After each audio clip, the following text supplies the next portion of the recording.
מה השם? מגן. מגן... את לא ברשימות. לא יכול להיות, רשמו אותי משלושה מקומות. חכי שנייה. היי, מה השם? מגן. מגן מה? כמה מגן אתה מכיר? לא יודע, לא מכיר מגן. טוב שיש פעם ראשונה. נעים מאוד, אני מגן. יכול להכניס אותי? זה בעייתי, כי עד ישאלו אותי למה אני מכניס מישהי שלא ברשימות. תגיד להם שזה לא סתם מישהי. ואיך אני אמור לדעת את זה? נראה שכבר הבנת את זה. יש לי פה עסק עם מישהי שבטוחה בעצמה. אז אתה רוצה להכניס את המישהי הזאת, או שאתה רוצה להמשיך להתחיל איתה פה והסלקטורית תראה שהיא עושה לכם נוקאוט?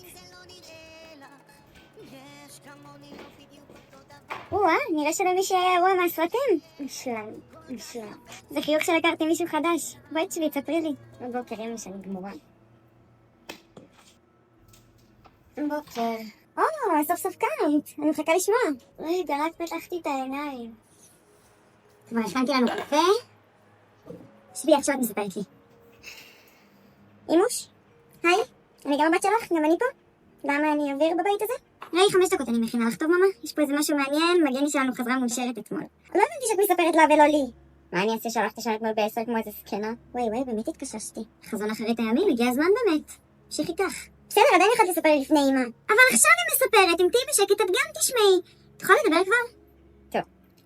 אז אתמול כזה אני מגיעה לכניסה לאירוע, והסלקטורית אומרת לי שהשם שלי לא ברשימות. עכשיו היא לא מכניסה אותי, כאילו הכי פדיחה בעולם.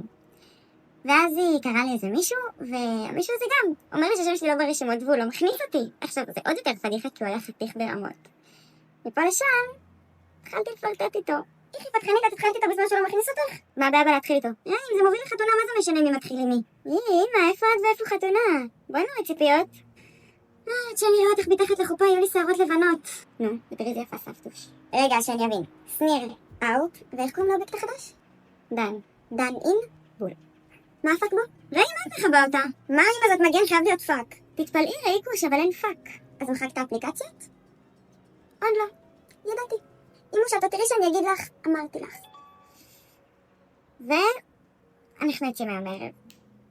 אל תחכו לי. זה אני אוהבת לשמוע. אני אהיה פה מחר לשמוע הכל.